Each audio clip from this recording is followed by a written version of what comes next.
వైద్య సేవలకు శ్రీకారం. 1956లో పుట్టపర్తిలో ప్రప్రథమ ఆస్పత్రి ప్రారంభోత్సవంపై సంభాషణ కార్యక్రమం.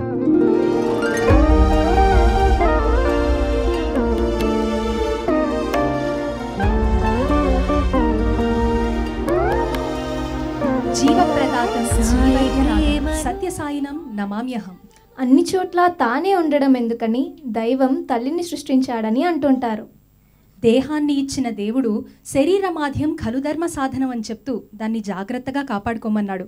కానీ దానికి ఏమైనా జరిగితే సరిచేయడం ఆయనకు సంకల్ప మాత్రం. కానీ తానే నియమించిన ప్రకృతి నియమాలని ఆయన ఎప్పుడూ ఉల్లంఘించడు. వైద్యో నారాయణో హరిహి. చికిత్సాలయాల్లో వైద్యుల రూపంలో ఆదుకునేది ఆయనే. పుట్టపర్తిలో చికిత్సాలయాలు, వైద్య సేవలు మాతృశ్రీ ఈశ్వరమ్మ గారి అభీష్టం మేరకు స్వామి కల్పించినవని మనందరికీ తెలిసిందే. నిహారిక, ఇక్కడో సంగతి ప్రస్తావించక తప్పదు. ఆ రోజుల్లో పుట్టపర్తిలోనే కాదు, దరిదాపుల్లో ఎక్కడా వైద్య సదుపాయాలు లేవు. కాన్పు కష్టమైతే గర్భిణీ స్త్రీలు దూరాన ఉన్న ఆసుపత్రులకు వెళ్ళేవారు. ఆ ప్రయాణానికి వల్లు హూనమయ్యే ఎడ్ల బండ్లు తప్ప వేరే దిక్కులేని పరిస్థితి. అందుకే 1954వ సంవత్సరంలో తల్లి కోరిక మేరకు స్వామి జనరల్ ఆసుపత్రికి శంకుస్థాపన చేశారు. పుట్టపర్తిలో ప్రప్రథమంగా రూపుదిద్దుకున్న ఆసుపత్రి అదే. స్వామి ఆధ్వర్యంలోనే ఆసుపత్రి నిర్మాణం జరిగింది. చుట్టుపక్కల గ్రామాల నుంచి కూడా భక్తులు, ప్రజలు భుజం భుజం కలిపి ఆసుపత్రి నిర్మాణంలో పాల్పంచుకున్నారు. ఆసుపత్రి నిర్మాణ సమయంలో స్వామి అందరికీ పళ్ళు, మిఠాయిలు ప్రసాదంగా పంచిపెట్టేవారట.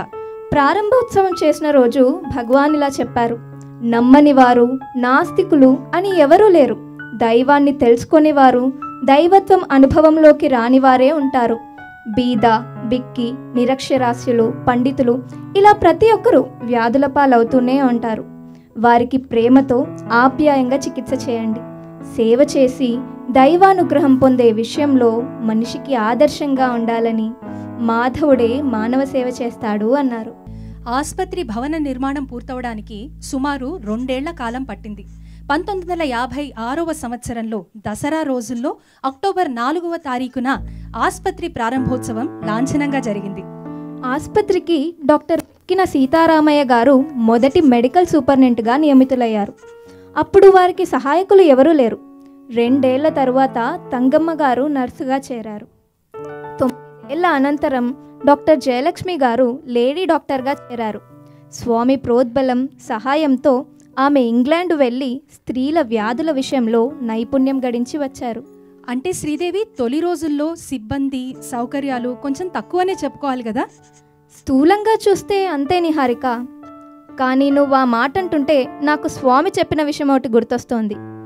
ఆసుపత్రి అంటే రాతి కట్టడమో అక్కడ లభించేటువంటి సదుపాయాలో కాదు, నిస్వార్థ ప్రేమ అనే దివ్య సూత్రం మీద ఆధారపడి పనిచేయడంలో ఉంటుందన్నారు. అందులో సందేహమే లేదు. స్వామి సంస్థలన్నీ సేవకు పెట్టింది పేరు. ఆసుపత్రి అంటే ఔషధాలయం ఉండాలి కదా. స్వామి ఆసుపత్రిలో ఔషధాలయం దేవ వైద్యుడు ధన్వంతరికి కూడా అసూయ కలిగేలా ఉండేది. అక్కడ లభించేటువంటి కొన్ని మందులు స్వామి ఫార్ములా ప్రకారం తయారైనవి. ఉదాహరణకి సాయిరాం పౌడర్. అవును శ్రీదేవి, దాని గురించి నేను విన్నాను.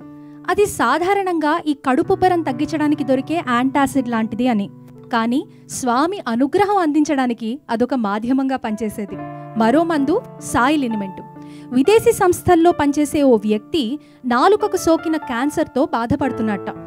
ఆ విదేశీ సంస్థ కూడా అతనికి అక్కడే చికిత్స చేయించడానికి ముందుకొచ్చింది.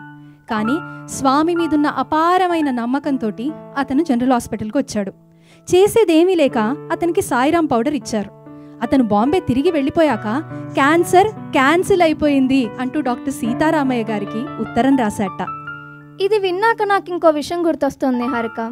బలానికి వాడే టానిక్ సీసాలు ఎన్నో ఆసుపత్రికి వచ్చేవి. అవి స్వామి వద్ద ఉండేవి. జ్వరం దగ్గర నుంచి పక్షవాతం వరకు అన్ని జబ్బులకు స్వామి ఆ టానిక్లే ఇచ్చి పంపించేవారు.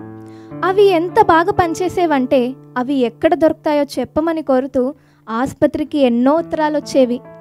ఆసుపత్రి భవనం మధ్యలో పెద్ద హాలు, దానికి 2 వైపులా 2 చెప్పున గదులు, అంటే మొత్తం 5 గదులు అన్నమాట.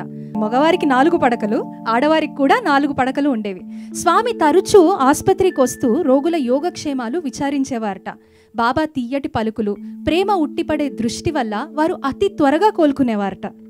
అవును, స్వామి తొలి రోజుల్లో ప్రతిరోజు ఆసుపత్రికి వచ్చేవారు. ఆసుపత్రికి ఏవైనా క్లిష్టమైన కేసులు వస్తే చికిత్స ఎలా చేయాలి, ఏ మందులు ఇవ్వాలి అనే విషయంలో డాక్టర్లకు సలహాలు ఇచ్చేవారు. ఒక్కోసారి స్వామి డాక్టర్ సీతారామయ్య గారిని మీరు విశ్రాంతి తీసుకోండి అని చెప్పి తనే స్వయంగా కేసులు చూసేవారట. వైద్యులకే వైద్యుడైన స్వామి ఏ మందులు ఇవ్వనవసరం లేదు. ఒకసారి సూర్యనారాయణ అనే వ్యక్తి 104 డిగ్రీల జ్వరంతోటి, తొడ మీద పెద్ద పెద్ద బొబ్బలతోటి వచ్చి ఆసుపత్రిలో చేరట. డాక్టర్ సీతారామయ్య గారు ఆయన చేయగలిగిందంతా చేశారు, కానీ ఏం లాభం లేకుండా పోయింది. ఒక సాయంత్రం స్వామి ఆసుపత్రికి వచ్చారని, పక్క గదిలోనే ఉన్నారని సూర్యనారాయణకి తెలిసింది. అతను చాలా కష్టపడుతూ వెళ్ళి స్వామి పాదాల మీద పడ్డాడు. స్వామి ప్రేమగా ఆయన వీపు నిమిరి, నీకేమీ లేదు, చింతపడకు అన్నారట. అంతే, ఏ మందులు వాడకుండానే కేవలం స్వామివారి అనుగ్రహంతో అతనికి పూర్తిగా నయమైపోయింది. మరో సంఘటన. 60 ఏళ్ల మహిళ ఒకరు మందిరం పక్కనున్న గదుల్లో ఉండేవారు. ఆవిడకు ప్రేగుల్లో ఏదో తీవ్రమైన వ్యాధితో బాధపడుతున్నారు. ఆమె బాధను గమనించిన సీతారామయ్య గారు ఆమెను హాస్పిటల్కి తరలించమన్నారు. సిబ్బంది అందుకు ఏర్పాట్లు కూడా చేసింది. కానీ ఆమె హాస్పిటల్కి రానని పట్టుపట్టి కూర్చుంది. స్వామి ఆమెకు కనబడి ఆసుపత్రికి వెళ్ళొద్దన్నారంట. చేసేదేం లేక సిబ్బంది ఆమెను వదిలి వెళ్ళిపోయింది. విచిత్రంగా ఆమెకు వచ్చిన వ్యాధి కూడా ఆమెను వదిలి వెళ్ళిపోయింది. అందుకే 1960లో శ్రీ సత్యసాయి జనరల్ ఆసుపత్రి 2వ వార్షికోత్సవ సమయంలో అప్పటి ఆర్ఎంఓ డాక్టర్ బ్రహ్మం గారు ఇలా అన్నారు: ఆసుపత్రి ప్రఖ్యాతికి కారణం ఇక్కడ అందిస్తున్న చికిత్సో లేదా వైద్యుల ప్రతిభో కాదు. ఎక్కడా తగ్గని రోగాలు ఇక్కడికొచ్చి నయం అవుతున్నాయంటే దానికి కారణం కేవలం స్వామివారి అనుగ్రహం మాత్రమే అని. నువ్వు చెప్పింది కరెక్ట్ నిహారిక. 1965 ఆసుపత్రి వార్షికోత్సవం నాడు స్వామి ఇలా చెప్పారు: సంపూర్ణ శరణాగతి చేసి అంతా దైవానికే వదిలిపెట్టిన వారికి నయం కావడానికి చిటికెడు విభూతి చాలు. కొందరు ఆసుపత్రులను నమ్ముకుంటారు, అది కూడా నా ప్రణాళికలో భాగమే, గుర్తుంచుకోండి. నయం కావడానికి డాక్టర్లు, ఆసుపత్రులు, మందులు కాదు కారణం, కేవలం దైవానుగ్రహమే కారణం. అది పొందడానికి కృషి చేయండి అన్నారు. ఎందరో వైద్యులు పొందుగా వచ్చిరి, సాయి సేవను చెయ్య సాధు వృత్తి. నిలువెత్తు ధనములు సులువుగా నర్జించు వృత్తులు వదులుకు వచ్చినారు. కసైన పట్టక కరుకు రోగములెల్లా కరుణన పోగొట్ట మెరసినారు. హంస తూలికలలోన అలరారు వారెల్లా చిన్న గదులలోన చెలగినారు.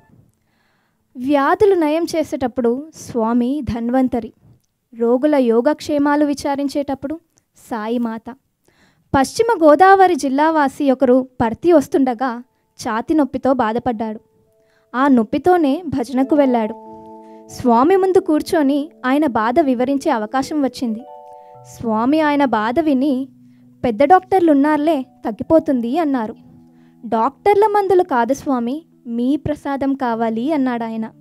స్వామి పాద నమస్కారం ఇచ్చారు. ఆయనకు ఏదో కరెంటు ప్రవహించినట్లయింది. ఛాతి మీద మృదువుగా రాశారు. ఆయాసం, నొప్పి తగ్గాయి.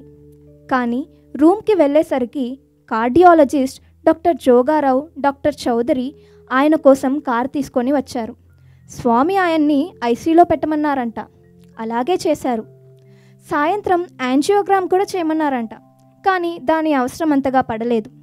మర్నాడు రూమ్కి పంపేశారు. కానీ అంతవరకు స్వామి ప్రతి గంటకోసారి ఆయన పరిస్థితి ఎలా ఉందో అడిగి తెలుసుకున్నారు. మర్నాడు విభూతి ఇచ్చి తగ్గిపోతుందిలే అన్నారు. ఒక డాక్టర్గా ఆ వ్యక్తికి తన పరిస్థితి ఏంటో తెలుసు. కానీ స్వామి ముందర ఏ అపాయం నిలవగలదు అంటారాయన. తననే ఆశ్రయించిన ఒక భక్తుడిని తల్లిలా చూసుకునే సాయి ప్రేమని వర్ణించడం ఎవరితరం? డాక్టర్ జయలక్ష్మి గారు 1965 నుంచి 1984 వరకు జనరల్ ఆసుపత్రిలో పనిచేశారు. 1975 నుంచి డాక్టర్ అల్రేజా గారు మెడికల్ సూపరింటెండెంట్గా పనిచేశారు. 1979లో చేరారు మరో 4 వైద్యులు.